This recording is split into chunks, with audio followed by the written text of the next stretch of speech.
má-fé em 30 ações populares, inclusive contra o nepotismo. Eu movi ação contra o nepotismo por emprego de parentes e fui condenado por má-fé. Eu condenei essa gente por receber dinheiro público sem trabalhar, isso antes do mensalão, correto?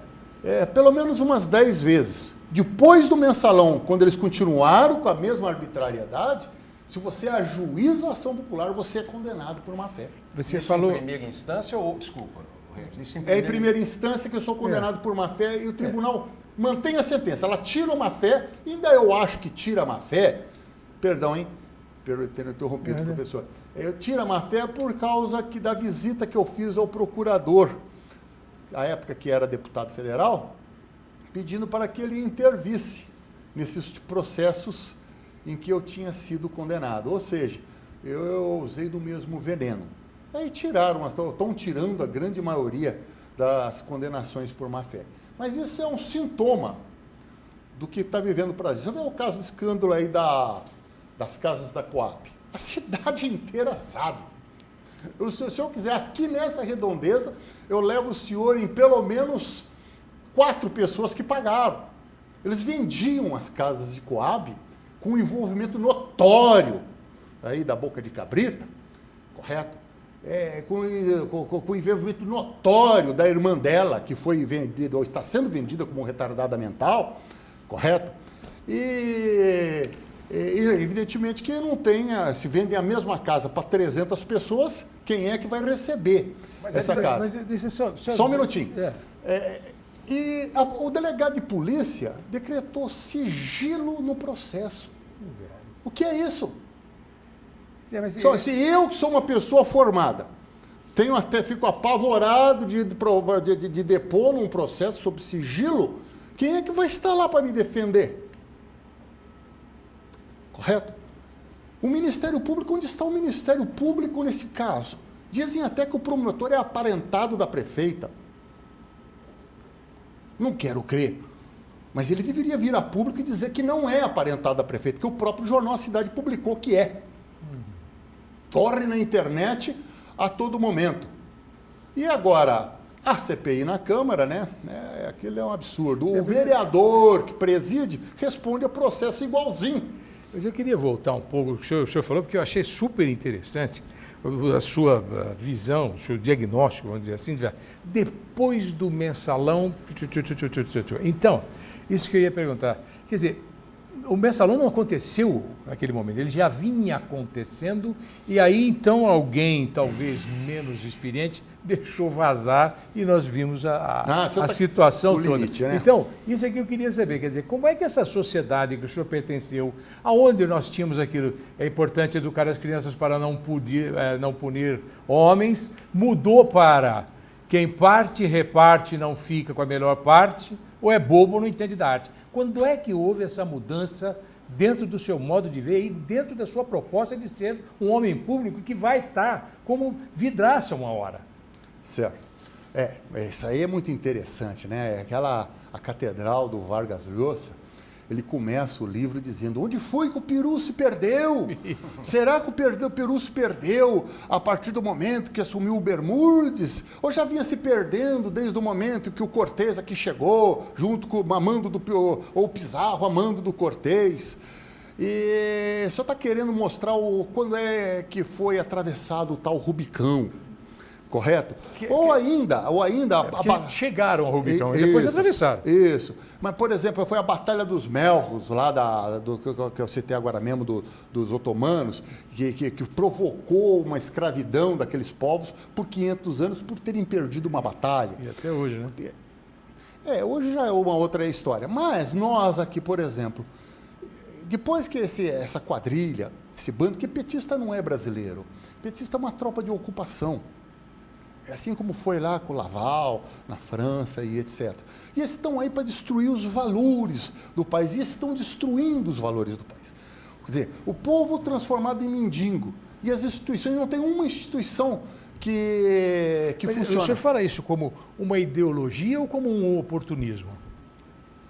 Do petismo, como você falou. É uma ideologia de destruir realmente? Não ou é um oportunismo? Apareceu oportunidade, vamos lá. Veja, existem uma fala minha no Congresso Nacional, onde eles faziam fila para receber indenização por ter sido perseguido na época da ditadura. Da tal ditadura. Mas se eu pegar o Castelo Branco, que eu não o defendo, se eu pegar o Costa e Silva, principalmente o Geisel, principalmente o Médici, principalmente o Figueiredo, principalmente esses últimos três, o senhor sabe a história deles, onde eles estudaram e o que eles fizeram. E todos morreram pobres, inclusive as viúvas. Bom, mas será que quando a Dilma estava sendo torturada, ela gritava, tortura, um dia nós vamos roubar de montão, um dia nós vamos ter Palocci, um dia nós vamos ter Wagner Rossi. E foi para isso que a ditadura foi derrubada. O senador, hoje deputado, foi deputado comigo, Mauro Benevides, do Ceará, que foi um grande amigo que eu fiz no Congresso. Depois de um pronunciamento meu, ele me chamou num canto, falou, Chiarelli, isso que você falou aí, na época da ditadura você era chamado na Casa Civil. Ou eles tiravam o indivíduo na hora, acabavam com a vida dele, ou o senhor já nem voltava porque o ato institucional estava aí para o senhor. Hoje, está essa debanda aí. Onde está o Wagner Rossi, que tanto roubou? Está lá no morro dele, não aconteceu nada com ele. E o filho dele? Acho que hoje os jornais estão dando que ele mandou ver o mamífero, mandou 20 mil reais para pai. Mas isso, o senhor tomou posse na Câmara Federal substituindo o Herman, que havia morrido. O Herman de Piracicaba. Isso, grande sujeito também. E quanto tempo o senhor ficou na Câmara 2 Federal? anos. 2 anos. 2 anos. Como é que foi a sua participação na Câmara Federal? Como é que o senhor se coloca enquanto parlamentar lá nesses 2 anos? Está na hora ou pode falar? Pode falar? Não. Não, falta mais um pouquinho, nós chamamos o intervalo. Mais um pouquinho, chama o intervalo? É.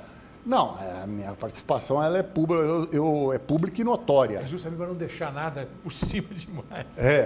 Agora, com perdão da palavra, daquela tribuna, até os deuses eram obrigados a me ouvir, conforme já foi dito à época da primeira Constituinte. Gostem ou não. Da primeira Constituinte. E lá, as denúncias sobre o entreguismo do território nacional. O Brasil hoje, de Goiás para cima, onde estão as nossas jazidas, nenhuma pertence ao Brasil. Tem área no Brasil que as Forças Armadas não podem entrar. As nossas fronteiras secas não têm guarnição nenhuma. O Brasil é um país tributário das grandes potências. Porque eu não sou historiador, mas a história ela é dividida e as pessoas com pouca instrução sabem que existiu história antiga, Idade Média, Idade Moderna. E aonde é que começaram certas idades? Compreende? Foi com a derrota do Napoleão, foi com o Tratado de Berlim. E o Brasil faz parte dessa divisão, desse bolo do mundo, que ocorreu após a Segunda Guerra Mundial, vamos dizer, porque foi uma continuação da Primeira Guerra Mundial. O Brasil não tem voz, então, não tendo voz o Brasil, não tem voz o povo brasileiro. E olha que canto rico do mundo, sob pena de tantos desgovernos. Aqui é Jeroboão, Jeroboão atravessando Jeroboão. Seja ele quem for, claro que houveram exceções na história desse país. Exceções como foi, por exemplo, o Maurício de Nassau, que fez um grande governo aqui. O Pedro II, que teve relances de fazer do Brasil uma grande potência. Um ou outro relance do próprio Getúlio, do próprio Jânio, e alguma coisa à época dos governos militares. O restante, é difícil você ver alguém à altura do povo. E este governo que aí está hoje quer fazer com que o povo esteja menor do que o próprio governo, através de todas as artimanhas e todos os truques que está todo mundo vendo. Mas parece que é impossível, não existe espaço para denúncia. Só fazem isso também porque não existe oposição no Congresso Nacional. É a oposição trim, aquilo que passava no cabelo para ficar bonitão, correto? É oposição PSDB, é oposição Serra, é oposição de herdeiro. Por sinal, tem um herdeiro aí que já está ensinando aos filhinhos dele a como explorar o Estado, né? Que o papai explorava, abusava, né? Era famoso. Na minha época, quando faltava água no meu bairro, o papai dele falava, mas bairro pobre é assim mesmo. Aí, herdeiro que ganhou como herança um cargo disso, um cargo daquilo, e foi levando e continua aí, de forma nojenta, exercendo oposição a PT. Olha que absurdo. Agora nós vamos ter que chamar, desculpa interrompendo, mas nós vamos ter que chamar o intervalo. E já está ensinando os filhinhos. E nós vamos voltar, vamos falar disso também. Vamos falar, lembrando que o senhor Fernando Chiarelli é pré-candidato à Prefeitura de Ribeirão Preto pelo PT do B e que tem propostas de governo, já que ele vai apresentar na convenção do seu partido e também colocando à disposição da população. Nós vamos falar delas na volta do nosso intervalo. Daqui a pouquinho a gente está de volta.